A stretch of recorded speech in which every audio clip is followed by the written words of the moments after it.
जय श्री राम। आज के प्रसंग में जब अहंकार ने विनाश का मार्ग चुन लिया तो आगे वीडियो देखते हैं।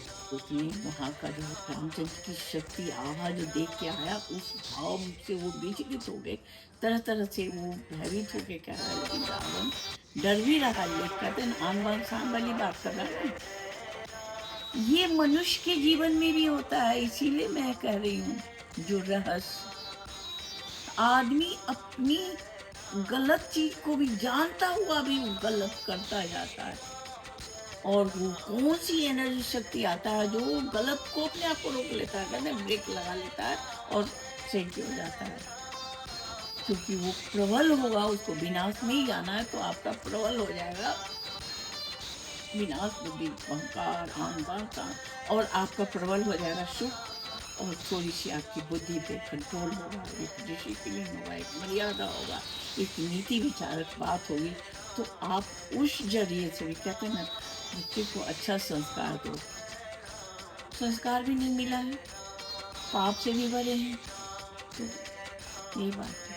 तो वो दूध कहता है आप इस पत्र की बातों को मानिए और राम जी का विरोध छोड़ दीजिए और अपना कल्याण करिए। अति कोमल रघुवीर स्वभाव, रघुवीर जी तीनों लोगों के स्वामी हैं और उनका स्वभाव अत्यंत कोमल। कुछ भी कहने से रावण पिघलता है, क्योंकि उसको तो आन बान की नशा में चकनाचूर है। मेरा काम मानिए, जानकी जी को दे दीजिए। जब ये बात सुनती रावण उसको एक कहते हैं काल विनाश। ऋषि अगस्त की साप भवानी रासस भयो रहा मुनि ज्ञान। अब शिव जी कहते हैं हे भवानी, वो जो दूत था वो एक ज्ञानी मुनि था जो अगस्त ऋषि के श्राप से राक्षस हो गया था। तो वो इतना बनना किया, रावण नहीं माना तो वो अपने आश्रम पे चला गया। विनय न मानत जलद जल गए, 3 दिन बीत बोले राम सकोप तब भय बिन होई मुक्ति।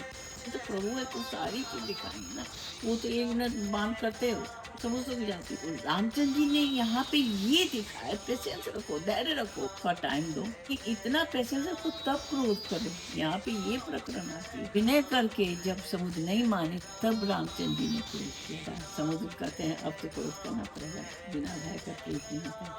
लक्ष्मण बाण सरासर आनो, सो बारी दी विषि किसान। सठ सन विनय कुटिल सन प्रीति, सहज कृपन सन सुंदर नीति। अब रामचंद्र जी कहते हैं लक्ष्मण धनुष मान लाओ, मैं अग्निबाण से समुद्र को सोख डालूंगा। कितना ज्ञान से भरा पड़ा है, कहाँ क्या करना चाहिए। अब हम क्या है जान लें ये बहुत मूर्ख है, फिर भी हम विनय कर रहे हैं, उसे कर जाओ, मान जाओ, मान जाओ।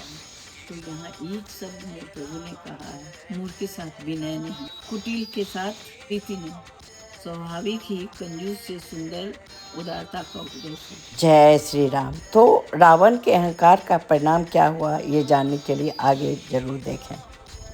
जय श्री राम। आज के प्रसंग में प्रभु हमें संदेश देते हैं, सिखाते हैं कि हर व्यक्ति ज्ञान सुनने योग्य नहीं होता। फिर चलते हैं वीडियो देख।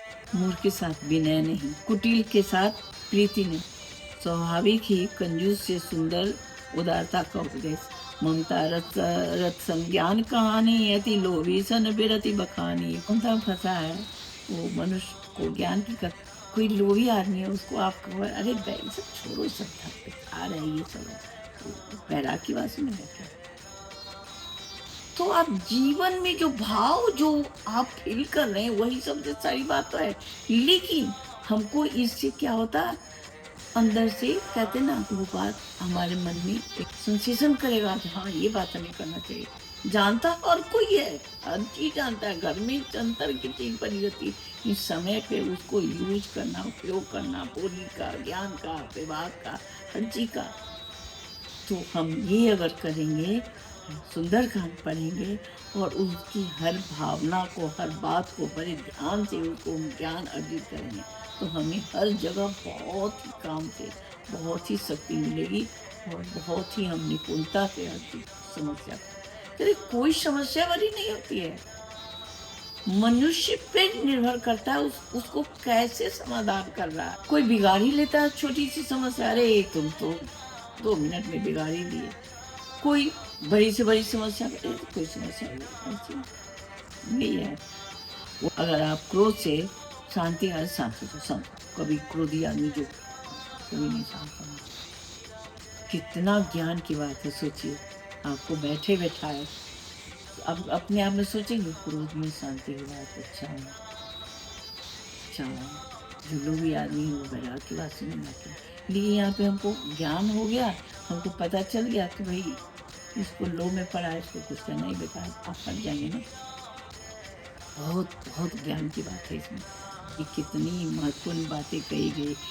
इनका वैसा ही फल होता है जैसे उसर में बीज बोने से होता है। आप कहीं भी भूसे में कहीं भी आप बीज डाल देंगे तो भाई बीज तो धरती में मिट्टी में डालना सवा आपका निष्फल होगा प्रयत्न करना।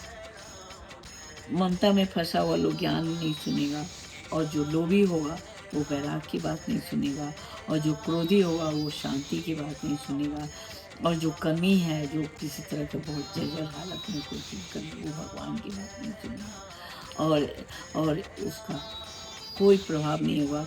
वो वैसा ही प्रभावहीन हो जाएगा जैसे कि कोई बीज आप कोई किसी भूसा में या कहीं डाल देते हैं, मिट्टी में डालना चाहिए। जय श्री राम। आगे हम देखते हैं जो प्रभु ने समुद्र के साथ कैसा व्यवहार किया, फिर चलिए देखते हैं।